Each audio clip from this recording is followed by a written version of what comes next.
Olá,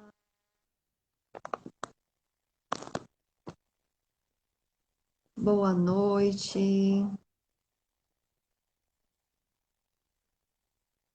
Olá, Gilmara.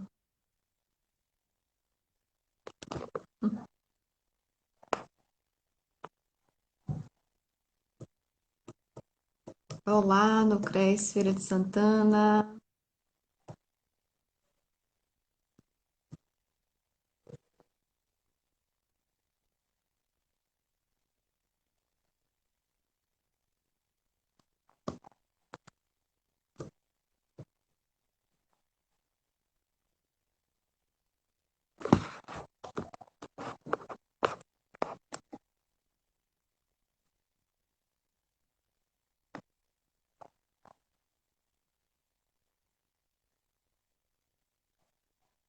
Oi, Josi. Boa noite. Olá, Gil. Oi! E aí? E aí, vamos para a nossa live. Vamos esperar o pessoal chegar um pouquinho, Certo. se acomodar. Ó, para Josi, esse batom lindo. Ah, olha só, né? Você toda maravilhosa com esse batom aí. Eu amo batom. Gil, deixa eu te falar, sou apaixonada por batom. Também gosto muito. O seu tá lindo também, laranja. Tem um desse. Obrigada, obrigada. Ai, tem um desse que uma amiga minha trouxe de Paris. Ela viajou e trouxe um laranja maravilhoso. Olha, o batom muito Olá! chique. Ah, olá, Fábio. Fábio também.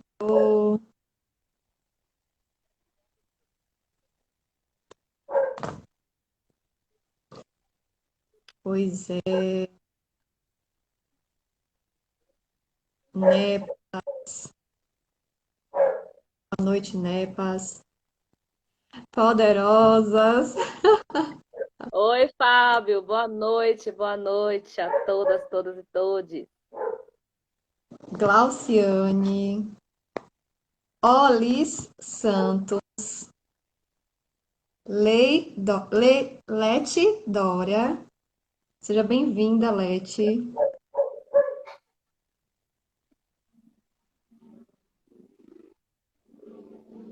Mais, ver. O áudio aí, o vídeo tá direitinho, gente? O som?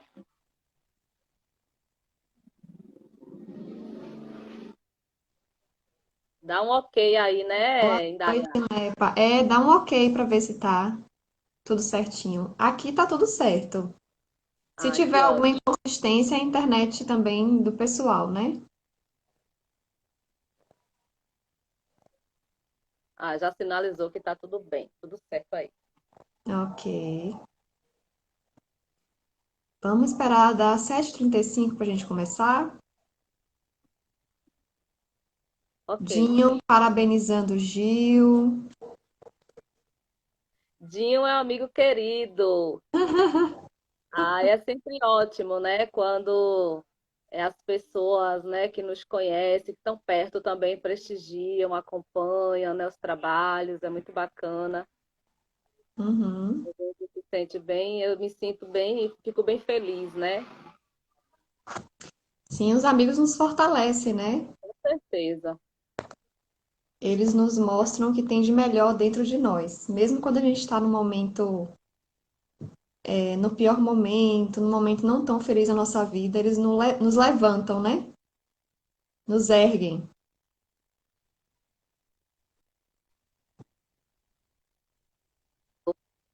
Ih, Gil. Travou um pouquinho o teu vídeo, Gil. Ah, foi o meu? Uhum. Pra você. Estava vendo você. Ah, travou você também, pra mim? Não, é você que travou para mim. Ah, pois é. Então foi sincronizado. A ti, a típica preta. OAB Feira de Santana. Olha Vai só. compartilhando aí com a galera, né? Chama o povo para vir conversar com a gente. Obrigada, OAB, por nos prestigiar nesse evento. Grande abraço. Então, na noite de hoje, vamos falar sobre o serviço social, né, no combate ao racismo. Mais uma vez, o Núcleo Regional de Serviço Social, né, de Feira de Santana, está promovendo mais uma live com o objetivo de contribuir com as reflexões e com as intervenções da nossa categoria profissional. Esse mês é um mês emblemático, né? É um mês intenso de. Eu anotei aqui, é um mês de referência, né? Que inspira a luta, a resistência e a rebeldia do povo negro, tendo como marco o Dia da Consciência Negra, que é 20 de novembro, que relembra a morte de Zumbi dos Palmares, que foi um dos líderes do Quilombo dos Palmares, assassinado em 1695. Mas essa data, né, não se resume a um dia, né, perpassa toda a nossa trajetória profissional e deve fazer parte do nosso cotidiano de trabalho, né, a luta antirracista. Eu quero aqui trazer uma fala, né, de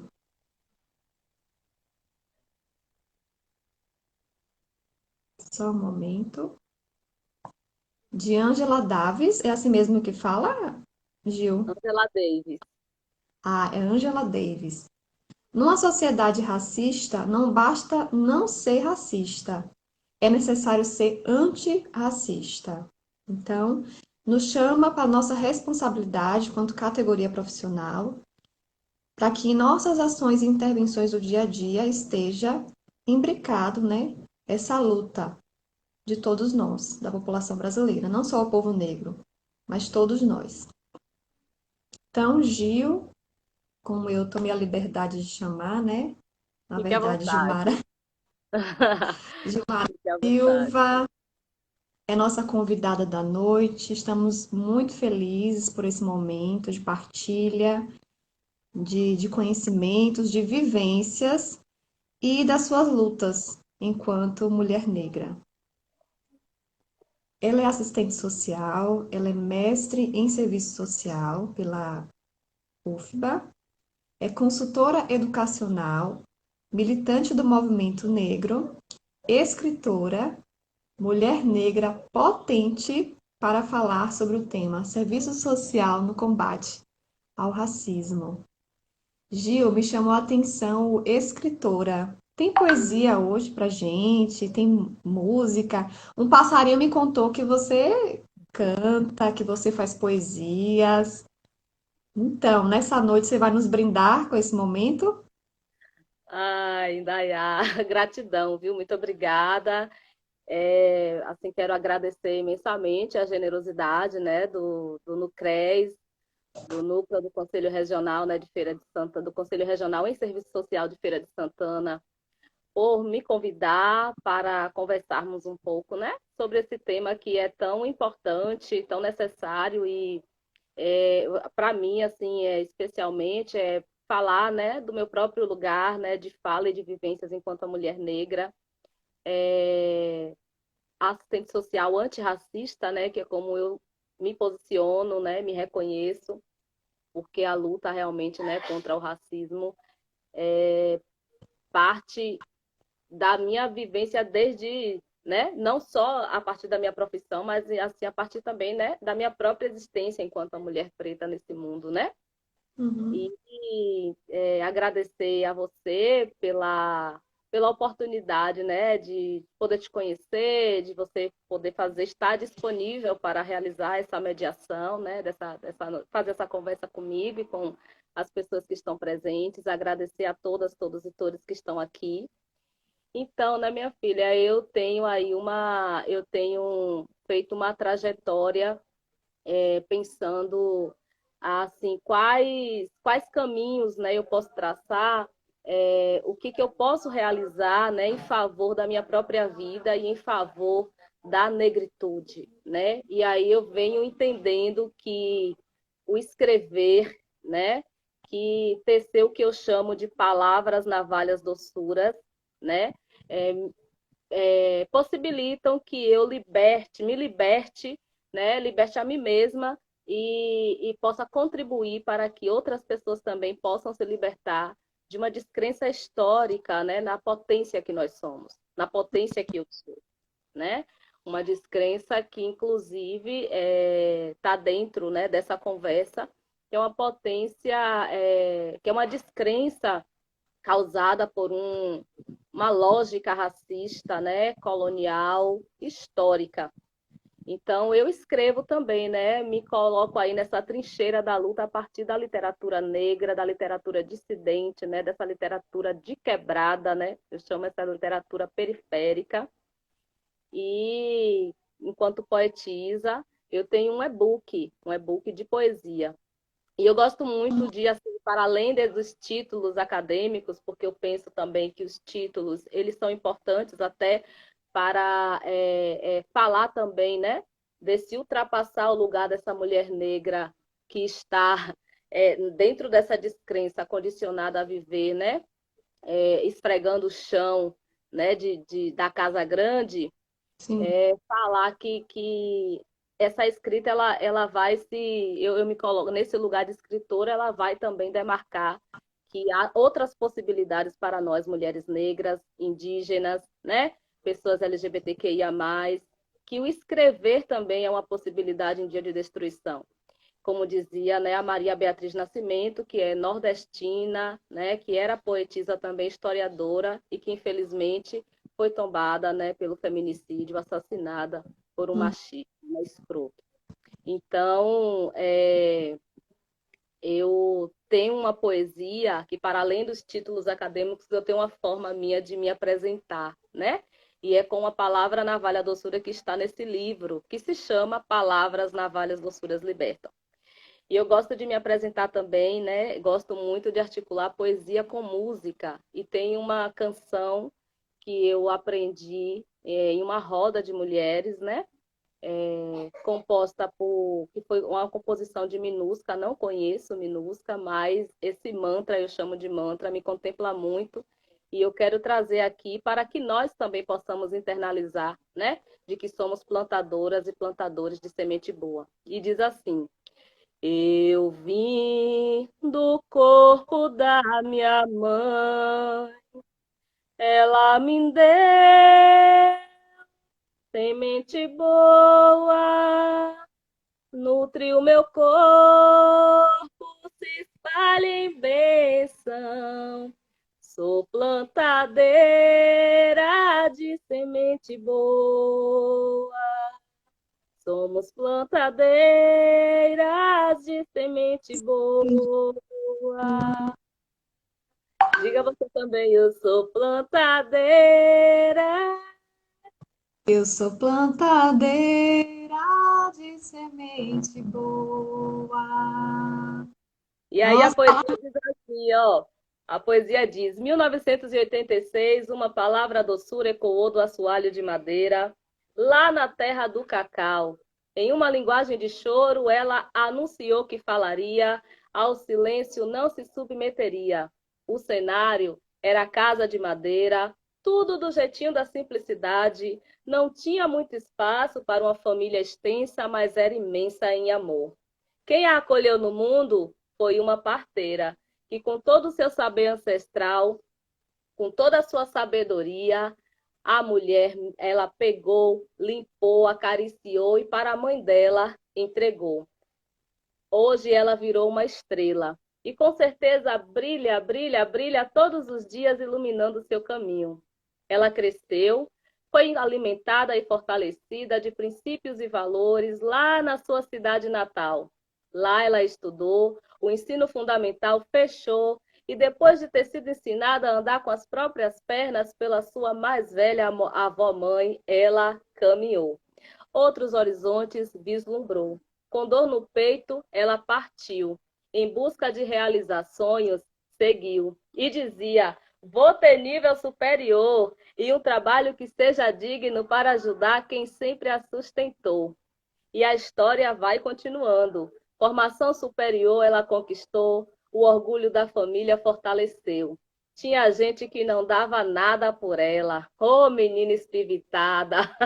Não levava desaforo para casa, dava um boi para não entrar em uma briga, mais uma boiada para não sair. Depois de árduas caminhadas, hoje ela é pós-graduada. Ecoa palavras navalhas doçuras para lavar a alma e honrar sua família por tantas vezes negligenciada do direito à palavra. Essa menina mulher que veio do assoalho, hoje ela alça voos. E desde cedo entendeu o recado que a sua missão é disseminar palavras navalhas doçuras que centralize o afro-amor. Ah, quer saber a cidade? Nem falei, né? Ubaitaba, Bahia. E essa menina mulher, prazer.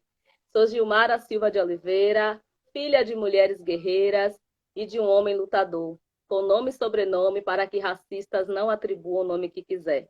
Esta sou eu, a poetisa e escritora que vos fala. Oh, nossa, que coisa linda, que forma linda de se apresentar. Então, né? Me chama muito a atenção e me toca muito, né, essa honra aos ancestrais, né, a quem veio antes e que nos permitiu estar aqui no mundo agora, né? E a gente tem essa responsabilidade de passar a vida adiante, de honrar o sacrifício dos que vieram antes, né?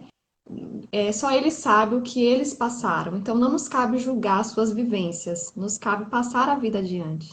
Então, assim, me faz lembrar do povo negro, né? Que é um povo sofrido, sim, mas é um povo de muita força, é um povo que nos ensina muito, né? E que está aqui, ó, na nossa pele, na nossa ancestralidade. E Fábio tá colocando aí esse e-book. Ah, ele Eu colocou o vou link ler. aí, resumo. Obrigada, querido. Eu Obrigada. vou ler esse e-book também. Vou ter o prazer de degustar esse e-book. E pela Amazon, ele colocou aí, pela Amazon você tem como ler, né, uma parte dele gratuitamente. Uhum, joia. Depois, Fábio, coloca um link aí nos nossos stories para dar o acesso, né, ao livro. Gratidão. Então, essa sou eu, né? Dessa forma aí, pedindo a licença poética, né?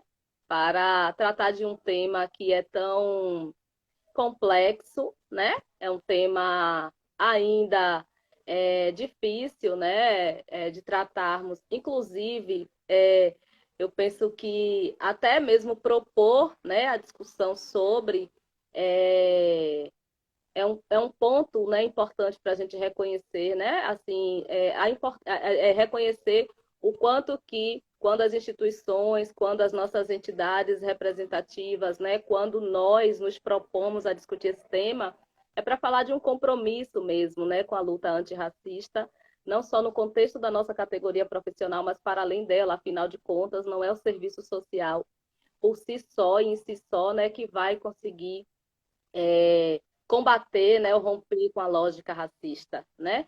Mas é muito significativo quando parte, né, quando essa discussão ela parte de um protagonismo, né, de um espaço que é dentro da nossa categoria profissional, né? Então isso me deixa assim muito feliz diante de algumas frustrações que eu já vivenciei, né, de expectativas enormes que já criei em torno do serviço social no que se refere ao debate, né, étnico-racial e de gêneros, né, por exemplo. Então, dizer assim, no CRES Feira de Santana, né, parabenizar mesmo, agradecer a oportunidade de estar aqui e trazer, né, algumas contribuições. Logicamente que a gente não esgota a conversa, né? Afinal de contas, a gente vai falar de uma questão que a sua estrutura, né, ela é secular, é, é, é histórica, né? Mas eu penso que todas as oportunidades que a gente pudesse dar enquanto serviço social brasileiro, né, enquanto assistentes sociais, de reconhecer, inclusive, que racismo existe, que, portanto, a gente precisa combater, porque quando a gente diz serviço social no combate ao racismo é porque estamos nos colocando no lugar de quem reconhece que existe racismo no Brasil, né? Hum, Porque sim, ainda há, na verdade, quem não reconheça. Ainda há instituições que não reconhecem, que não queira debater, que não queira discutir, né? E, portanto, que não queira enfrentar, né? uhum, Então, parabenizar e agradecer mesmo a oportunidade desse encontro. Na uhum. pessoa aí, querida, do colega, né, assistente social, Fábio Ribeiro, esse E, maravilhoso que está aí acompanhando a gente. uhum. Aí você falou dessa invisibilidade, né? Que algumas pessoas não reconhecem o racismo ou minimizam, como se fosse uma cultura irrelevante, uma forma, uma estrutura social irrelevante, né? E o quanto essa invisibilidade impacta, né, as diversas políticas sociais. E quando você ignora a realidade, você não discute, né, formas de melhorar, né, a qualidade de vida dessa população. E está lá nos princípios, né, do nosso código de ética que a gente deve defender de forma intransigente os direitos humanos, né? Os direitos humanos estão na nossa pauta profissional. E, além disso, o combate, né, e a eliminação de todas as formas de preconceito, né? Exato. E aí, assim, é interessante, né? Assim, porque eu acho que faz muito sentido, me permita, Indaiá, trazer assim, né? Que faz muito sentido discutir esse tema a partir, inclusive, da minha experiência, né? Porque eu falava antes de expectativas que eu criei em torno, né, da categoria. Antes de iniciar a graduação, né? Eu fiz um preparatório, me preparei um pré-vestibular que tem uma perspectiva antirracista, né? Então, é um quilombo educacional aqui no bairro onde eu moro. Eu moro aqui em Cajazeiras, né? Eu moro em Salvador. Eu nasci lá em Ubaitaba, mas eu moro aqui em Salvador desde os meus 19 anos. Eu saí de Ubaitaba com 16, vivi em Lauro de Freitas 3 anos, depois eu vim morar aqui em Salvador, né? E desde então é onde eu vivo, onde eu construí minha família, né? Tenho uma filha com 6 anos, uma família afrocentrada, né? Fala o Casada. nome da filha, fala o nome da filha. Jaira Cristal. Uau! Jaira, minha poesia falante e andante, né? É poesia literalmente, que o próprio nome tem esse significado, né? Cheia de poesia, que é um nome de origem africana, Belíssimo. Jaira. E aí, eu penso assim que tem um sentido muito interessante falar né, da expectativa que eu criei em relação ao debate étnico-racial no contexto da minha profissão, né? Que até então não era profissão, mas que eu escolhi como profissão. E no preparatório para o vestibular, é, eu tive a oportunidade, né, de conhecer, de ler textos produzidos por pessoas negras, né? Então, a exemplo de Lélia Gonzalez, Maria Beatriz Nascimento, falando do quilombo, falando de pessoas negras numa perspectiva positiva, potencializando a nossa existência, né? Falando de que nós, né, nós pessoas negras, não somos descendentes de escravizados e escravizadas, mas de pessoas, de reis e de rainhas, né, que deixaram um legado muito significativo de luta, de resistência, né, de solidariedade, de coletividade, de capacidade de administrar uma sociedade alternativa em paralelo dentro de uma sociedade, né, que era o quilombo de Palmares. Então, conhecer nomes, né, de intelectuais negras como Sueli Carneiro, né, Vilma Reis, para mim, assim, criou naquele período, em 2010, que foi quando eu comecei, né, a pleitear, né, vaga, me lançar, né, para o vestibular, né, foi a primeira tentativa de vestibular no ano de 2010, e naquela época, inclusive, eu ainda não tinha uma direção de qual curso fazer, né, e depois de um ano de vivência no vestibular, passei na primeira fase, escolhi um curso que não tinha. Depois eu fui entender que não teria nada a ver, que foi um curso de administração. E aí, na segunda tentativa, depois da vivência nesse quilombo educacional, né, curso popular de pré-vestibular Quilombo do Urubu, depois de ter, de Meu começar a nome? Meu participar nome? Desculpa. curso popular de pré-vestibular Quilombo do Urubu, funciona aqui em Cajazeiras 5, né, mas desde quando começou a pandemia, está funcionando na modalidade virtual. Mas, Hum, assim, eu gosto sempre de falar desse lugar porque foi onde eu fui constituindo uma formação política, né, enquanto uma mulher negra, onde eu fui ali me entendendo, inclusive pensando, né, do ponto de vista assim conceitual, histórico, ideológico, o que é ser uma mulher negra no Brasil, né? O que é ser uma mulher negra que vive em periferia. E aí, a partir dali, eu passei a entender que eu deveria escolher um curso que viabilizasse, né, assim, enquanto profissional, a continuidade da luta, né, em favor da população negra, né, menos favorecida nesse país. uhum, E naquele período, pesquisando alguns cursos, eu conheci, ainda que brevemente, o serviço social, né, na época do vestibular. Então, no ano de 2011, eu tentei o vestibular novamente e agora com a segunda alternativa de curso, né, que foi Ciências Sociais na Universidade do Estado da Bahia, na UNEB, e Serviço Social na Universidade Federal da Bahia, né? Aí foram as tentativas dessa vez. E deu que eu fui aprovada nas duas universidades. E aí eu, né, optei por serviço social, né? Não fiz ciências sociais. graças Pois a é. Deus.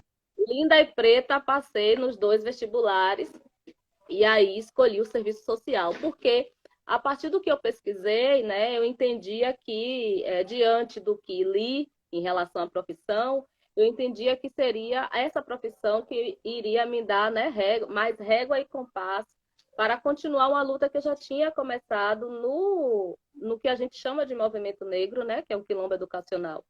Um movimento Uhum. negro porque nós, enquanto eu vejo assim, me vejo enquanto movimento negro.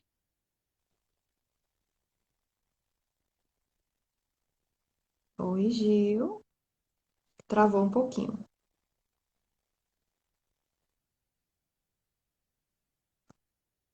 Então, por isso, de movimento negro, né? E aí eu entendi que o serviço social seria essa profissão que iria fortalecer ainda mais, né? Iria possibilitar, né, alcançar ainda mais o objetivo de continuar, né, nessa luta, na luta contra o racismo. E que eu Foi um, teria mais elementos, né, mais fundamentos para ir cada vez mais é, é, construindo esse caminho, né, numa formação política e numa luta contra o racismo, né? então E foi aí um foi, se você quer curso, falar, sim, foi um curso que mais se alinhou com os seus propósitos, né? mas se Com as alinhou suas com os seus vivências. propósitos. Exatamente. E aí, eis que eu passo, né? Passo no curso de serviço social. No segundo, eu fui aprovada para o segundo semestre, né? Do serviço social na UFBA, né? Então, eu comecei o curso no segundo semestre de 2012. E aí, quando eu entro na universidade, né? Quando eu ali, primeiro semestre, né? Já cheia de expectativa, né? Aquela menina que veio do interior, ficou 5 anos, né? Porque eu concluí meu ensino médio em 2005. De 2005 a 2010 eu não estudei, só trabalhava aqui em Salvador, né? Então, acabou que eu fiquei esse espaçamento aí, né, de tempo sem estudar. E quando chega na universidade, né, cheia de vontade, cheia de querer aprender, querer isso, e aí você vai, né, ao primeiro impacto que bate assim, é, quando você entra, né, na universidade, é o impacto em relação ao alto nível de exigências para a leitura, né? Por conta dos diversos textos, as várias disciplinas em um semestre. E aí isso já causa um impacto, por quê? porque acho que é importante falar que quando a gente adentra a universidade, que vem de escola pública, eu sempre estudei em escola pública, a gente não tem, né? É importante reconhecer que nós não temos um embasamento, né, que viabilize que a gente tenha um ritmo de leitura acelerado, né, que a gente possa ler vários textos e até livros, né, é, em um espaçamento de tempo muito curto e articulando com várias outras disciplinas, com vários outros conteúdos. Uhum. Então, o primeiro impacto é esse. Sim, Sim, você fala disso, né, e me remete às minhas vivências enquanto estudante. Que eu só fui aprender que eu poderia me expressar num texto quando eu cheguei na academia. Mesmo você tendo todo o potencial, na escola a gente não era estimulado a ler um texto e colocar a partir da nossa cabeça, né? Mesmo que saísse errado, mesmo que não fosse o melhor texto, mas em nenhum momento a gente foi estimulado a produzir o texto, né?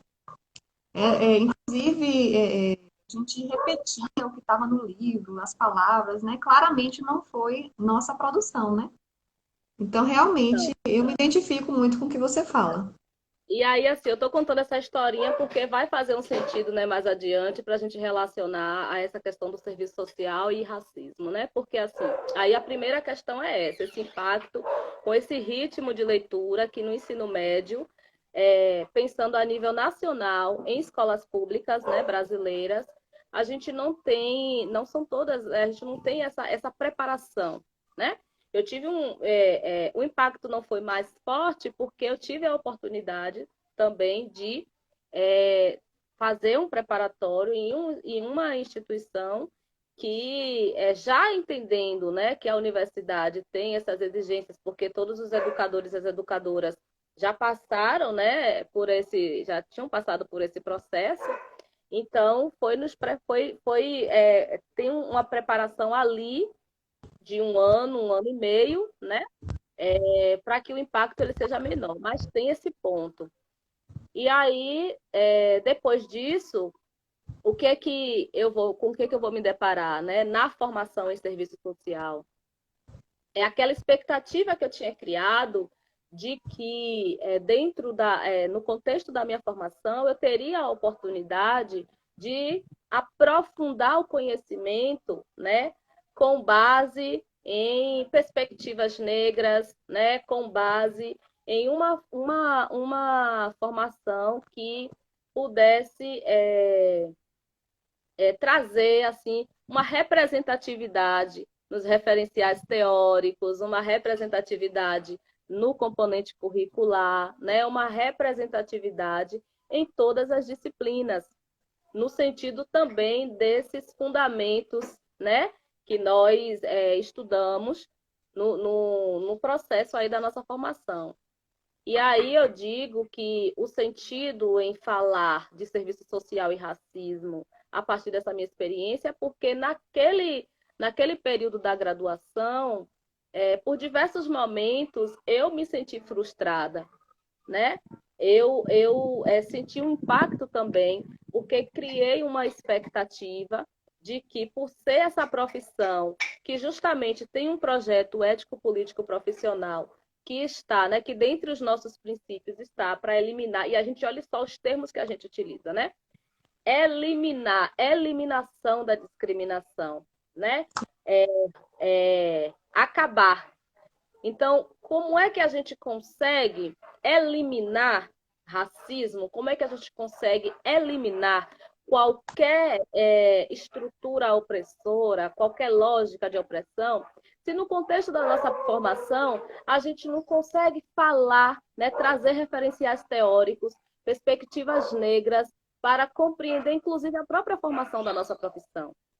E aí a gente entra, aí eu já vou, né, aprofundando mais, para dizer o seguinte, que para que nós possamos dialogar, né, e aí fazer um diálogo mesmo, pensar racismo, né, fazer um diálogo frontal, né, porque eu digo que a gente precisa é, falar na real, que às vezes a gente fica cheio de dedos, né? Até para falar negro, a palavra negro, a palavra negra, a palavra racismo, às vezes fica cheio de dedo. Mas por que isso? Porque na constituição da nossa formação, a gente acabou deixando passar batido diante dessa minha, e aí eu vou dizer, né, humildemente, da minha recente formação, né? Porque eu terminei a graduação em 2018, né? É, me especializei também na área, fiz uma especialização em serviço social, política social, competência profissional e práticas contemporâneas pela Unifil do Paraná e concluí o meu mestrado acadêmico outro dia, foi em setembro. Então, eu estou falando aqui muito humildemente a partir dessa minha experiência, né? Entendendo, inclusive, que algumas outras referências negras, né, assistentes sociais, eu passei a conhecer esses dias, né, que vem também debatendo, discutindo, né, as questões étnico-raciais no contexto da nossa formação há muito tempo, né? Eu não estou aqui trazendo uma fala no sentido de desconsiderar, mas é no sentido de dizer assim que a minha vivência foi essa. Então eu penso que a frustração ela vem quando eu começo a perceber que em algumas disciplinas a gente falava parcialmente, ou às vezes não falava, né? Dessa estrutura racista que constitui, que está dentro, atravessado na construção da sociedade brasileira, né? Uhum. Aí o que é que eu vou ter? Sim, fale, Dayá. Você falando, né, da nossa formação profissional, me fez pensar sobre o peso histórico da nossa profissão, né? Porque ele começou com as damas de caridade. Então, né? E quem eram as damas de caridade na estrutura de nossa sociedade, né? Mulheres brancas, vinculadas a uma estrutura, né, tradicional, da igreja, né? Então, Então, inclusive a Mary, a referência, né, Mary Richmond, né, que era uma referência, uma pioneira. Então, de onde que o serviço social nasce, né? Então, eu exatamente. vejo muito esse peso, né, histórico mesmo. E aí eu penso que é justamente nisso assim que a gente precisa ter um compromisso, que é primeiro pensar o serviço social, né, enquanto dentro dessa divisão social e técnica do trabalho, enquanto a classe trabalhadora, que também vai sofrer os impactos desses atravessamentos racistas, né? Tanto de dentro para fora, de fora para dentro, né? E aí vou desenvolver um pouco mais sobre isso. Mas é para dizer o seguinte, né? Que aquele período da graduação, eu começo a perceber que o que está lá no nosso projeto ético-político profissional, que foi construído a muitos esforços, né? Que realmente assim a nossa categoria vem de fato imprimindo esforços, vem, né? Fazendo articulação ainda, acho que os passos, né? Talvez não acelerados, mas a gente tem conseguido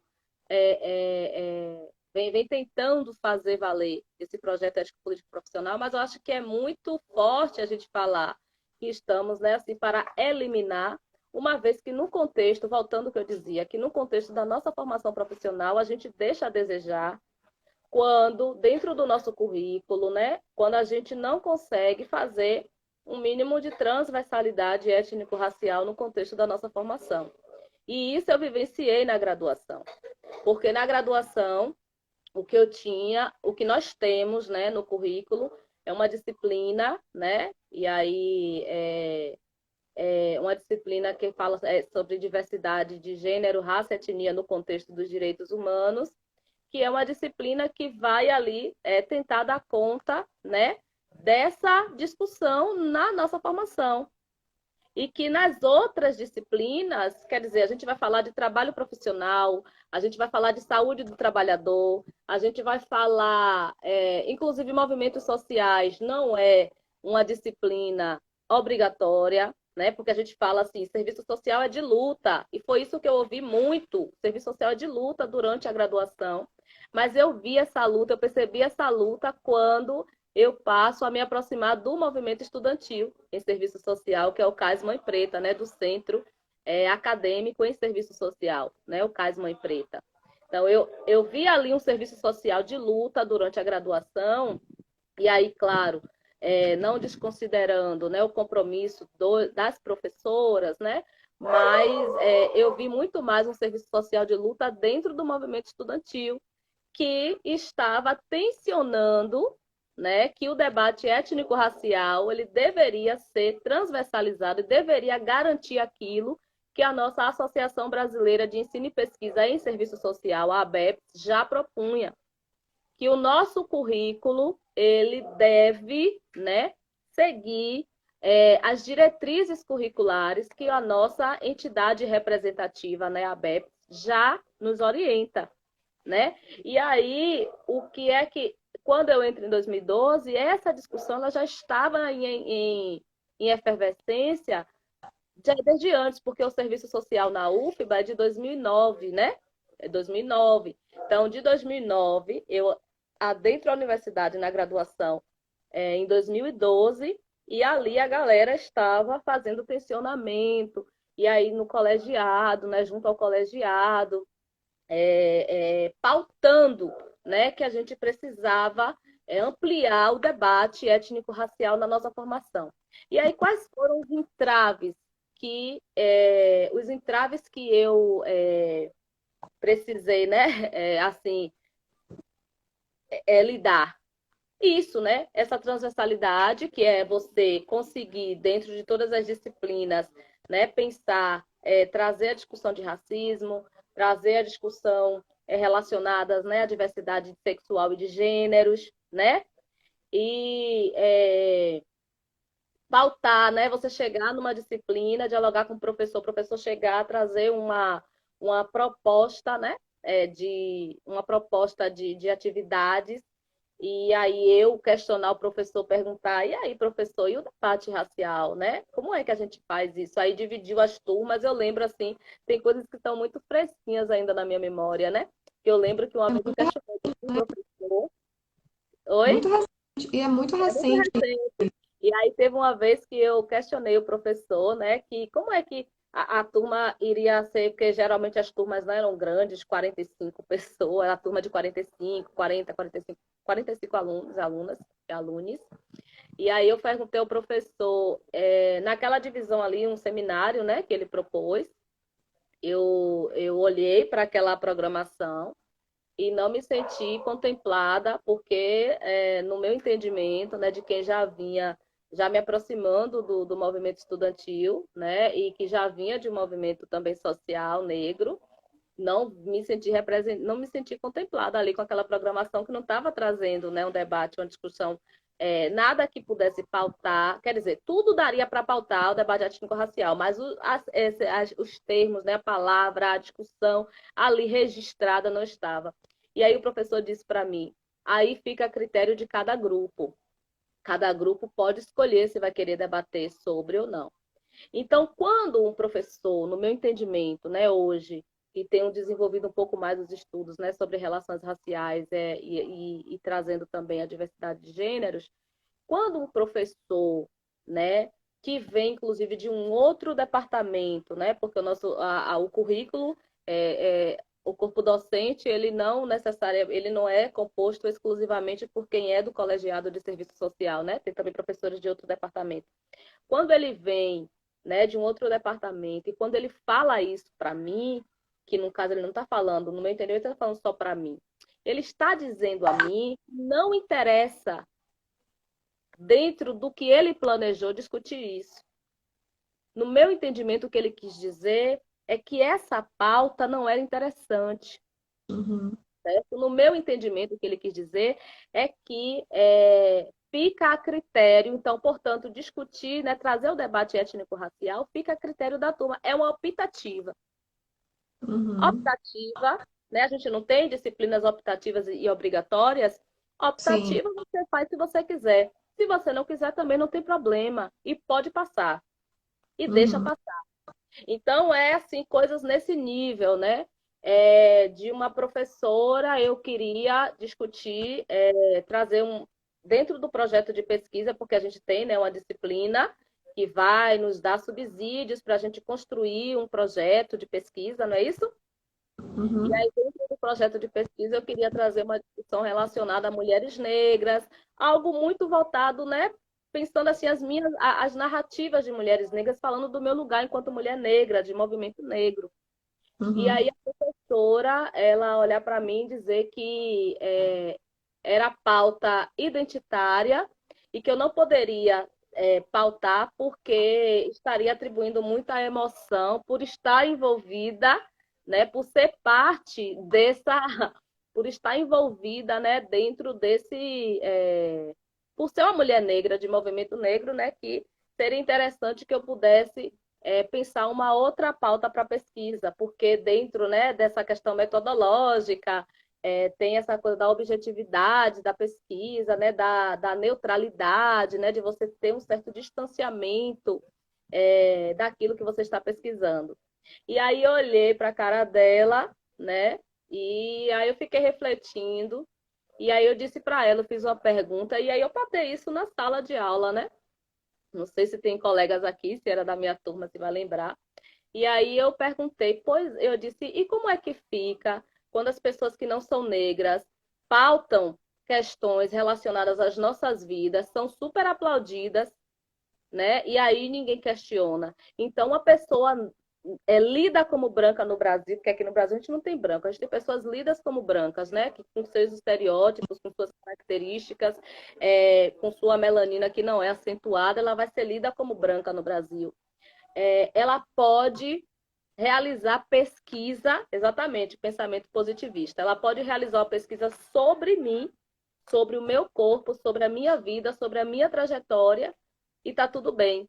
Eu querer trazer um debate trazendo para a centralidade as minhas próprias narrativas e as minhas vivências enquanto mulher negra, falando não no singular, mas falando no plural, porque uma mulher negra, quando ela fala, ela não fala só por si, ela fala por outras mulheres negras, porque quando a gente senta numa roda e começa a compartilhar as nossas vivências, a gente vai perceber o quanto que muitas coisas se assemelham, e Ecoa, principalmente em termos das dores, né? uhum, Das navalhas que nos cortam, né? sim. Ecoa como é que se chama? A ancestralidade ecoa, né? Entende? Nós. Então, assim, várias questões que nos aproximam, principalmente quando a gente vai falar das negligências, das faltas do não acesso a direitos, quando a gente vai falar, né?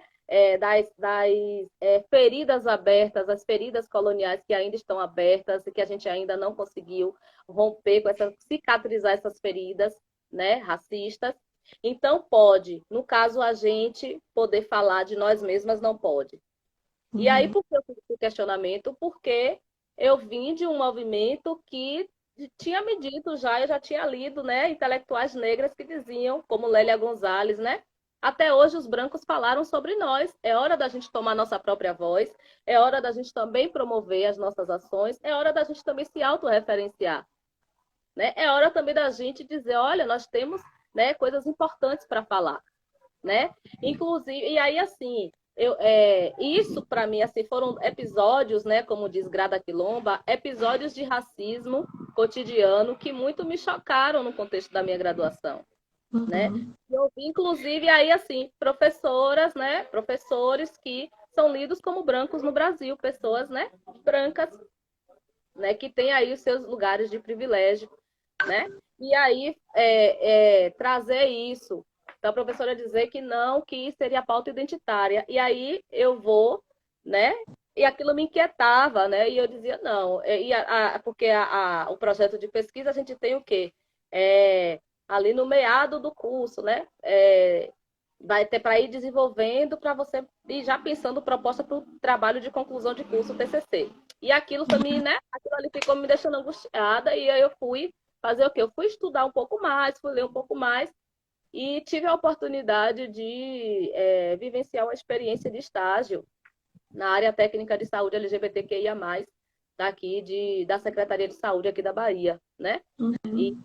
aí foi que assim eu fui também reoxigenando, me reoxigenando, reoxigenando as ideias para poder trazer, a partir também da narrativa negra, né, uma discussão de relevância que no serviço social também é um outro debate, que é o debate de gêneros, né, diversidade de gênero, pensando vidas das mulheres trans negras, né, a saúde das mulheres trans negras. Aí, só para concluir essa parte que me chocou muito, eu fiquei Só pirada, né? uma observação, Gil. Gil, me desculpa, só uma observação. Nós só, é porque assim, a transmissão do Instagram é 1 hora de relógio. Começamos 7h30, Ah, já é sim. 8h21. A gente vai ter que dar Isso. um espacinho para perguntas. Olha, O tempo pronto. voa. Uau, nossa, nem percebi. Pois é. Mas eu vou concluir essa parte, né? De que assim me preocupou aqui, me preocupou aquela fala. E aí, por que eu estou trazendo isso? Para dizer que a gente ainda precisa caminhar muito, né, para poder abrir a boca e dizer que nós estamos aqui para eliminar qualquer tipo de opressão, porque a nossa formação ela ainda deixa a desejar. Inclusive, eu ali, né, naquele lugar, enquanto estudante negra, né, me formando para ser uma assistente social negra, né, nessa relação interracial com professoras brancas, lidas como brancas no Brasil, e como que no contexto da nossa formação a gente ainda tem que avançar muito, porque se a gente não está conseguindo eliminar essas concepções dentro da gente, como é que a gente vai conseguir eliminar essa questão da opressão na vida de outras pessoas? Se a gente Sim. não está conseguindo, enquanto docente em sala de aula, fazer essa eliminação, potencializar, né, contribuir para potencializar uma narrativa dissidente no contexto da produção de conhecimento, como é que a gente consegue eliminar para além disso? Então, eu penso que tem coisas assim que são bem fortes, né, e que a gente precisa refletir muito. Então, para a gente pensar serviço social no combate ao racismo, a gente precisa fazer aí um movimento, o primeiro interno, porque a gente precisa, inclusive, romper com a lógica racista, né? Do que a gente entende do que é uma narrativa de uma mulher negra, né? O que a gente entende o que é uma narrativa de um homem negro que quer discutir, né, quer trazer esse debate, e a pessoa diz é uma pauta identitária. É muito emocionante, mas Lélia Gonzalez, filósofa brasileira de movimento negro, feminista negra, ela dizia a nossa emoção é nossa razão. O que para o outro é uma emoção porque ele chora, porque ele acha lindo, ai que beleza, para a gente está ali fazendo denúncia. Para a gente está ali fazendo enfrentamento, a gente está dizendo, olha, eu não quero mais brancos e brancas falando por mim. Tudo bem Uhum, que queiram discutir, tudo bem que queiram fazer, eu digo tudo bem no sentido de que se não fui eu que criei racismo, se não foi a sociedade negra, a população negra que criou racismo, quem criou seu racismo que vá fazer seu movimento para romper com o racismo. É uma obrigatoriedade, é uma responsabilidade social e política. Faça, mas não queira deslegitimar ou desautorizar a narrativa de uma mulher preta, de um homem preto que sabe, né, quais são as dores e as delícias, as navalhas e doçuras que lhe cortam. Então, eu estou uhum, trazendo isso porque, ainda que a gente tenha, né, referências importantes, e aí eu não vou deixar de considerar que na graduação em serviço social eu tive a oportunidade de conhecer a professora Elizabeth Pinto, a professora Magali Almeida, que são referências significativas na nossa formação dentro da Universidade Federal da Bahia no serviço social, né, daqui da Bahia. Mas a gente precisa avançar. E as outras pessoas que compõem o corpo docente, e aí eu estou falando da UFBA por conta da minha experiência, mas isso é falando de todas as outras escolas em serviço social, porque isso vai impactar essa formação dessa forma, né? Que se não consegue reconhecer a fala, a produção de conhecimento de uma mulher negra, falando de si mesma, que não é só de si, que não é uma particularidade de si, né? Se ela não consegue reconhecer isso, a gente está dentro de um curso que não consegue reconhecer isso, como é que a gente se forma, né, para chegar no CRAS, no CREAS, no CAPES e achar que vai, né, poder eliminar as desigualdades sociais, socio-raciais que a sua população, né, a população assistida pelas políticas, pela política de assistência social, né, por exemplo, vai conseguir eliminar tudo isso. É contraditório, sim. né? É contraditório, mas é bom para poder manter um status, né, de alguém que está ali fazendo um discurso belo de que está para eliminar a desigualdade, que está para eliminar o racismo. Mas e o compromisso, começando de dentro para fora, na relação com os e as estudantes que vêm de uma realidade de escola pública que não prepara a gente, por exemplo, para fazer tanta, né, mergulhar, né, nas leituras complexas que a gente acaba, né, tendo que é obrigatoriamente ler, mas a gente não consegue abrir um espaço ou reconhecer que uma narrativa de intelectuais negros e negras é importante para a gente realmente reconhecer racismo e tentar combater de alguma Uhum. forma. Então, tem muitos Gil, limites. Gil, eu tenho uma proposta. A gente Vai faz derrubar, é? Vai cair, é? daqui a pouco. Mas assim, Ah, quando voltar, a gente vai continuando. Quando voltar, a gente vai para a parte de perguntas e respostas. Pode pronto, ser? tudo bem, pode ser. Salve aí, viu? Tá. Eu pedi ajuda aos universitários nessa Gente, parte. continua com a gente, viu? O tempo passou que eu nem percebi, meu Deus. O tempo voa. Ainda quero no finalzinho cantar junto com você, viu? Ah, prazer. Eita, vai sair, vai voltar, Ângela. Oi, Ângela. É porque Sim. a live tá. Indaiá tá finalizando que o tempo tá acabando. E a gente quer Uhum. interagir, né? Tem que salvar, ela tá dizendo. Pronto. Uhum. Então, sua pesquisa foi sobre isso, Gil? Sua pesquisa de mestrado.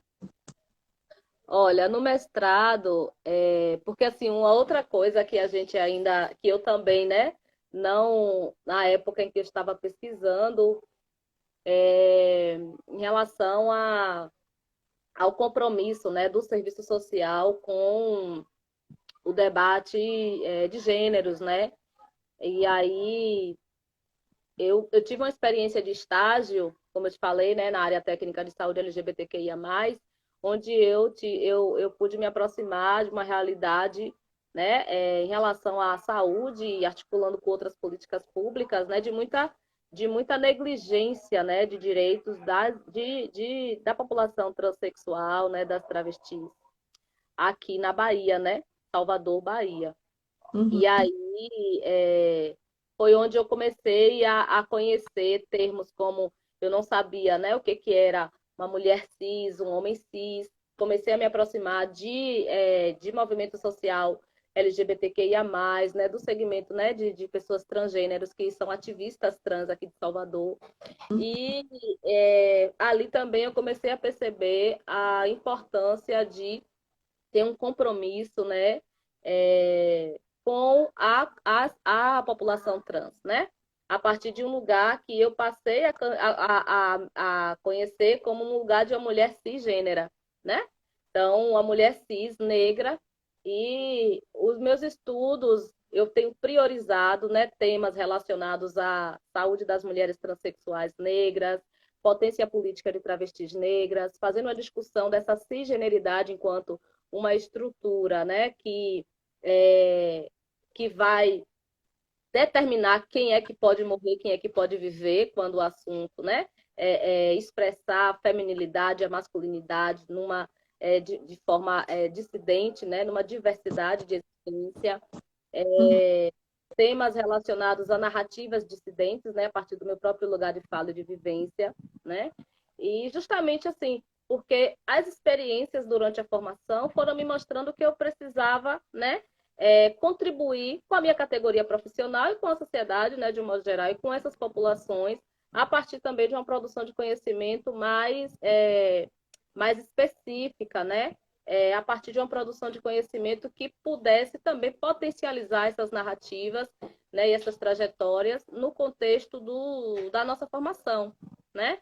E aí o trabalho de conclusão de curso, a minha monografia, eu trago uma conversa com coautoras também, tem coautoria, né, de uma mulher transexual negra, que é uma representatividade muito importante dentro do movimento, que é a Milena Passos, e dialogando também com assistente social, que à época era técnica de referência, né, da área técnica de saúde LGBTQIA+, e ali conversamos sobre os impactos da transfobia racista nas vidas das mulheres transexuais negras, né, quando o assunto é acessar o nosso SUS, o Sistema Único de Saúde, né? Uhum. Então, esse trabalho está disponível no repositório da UFBA, né?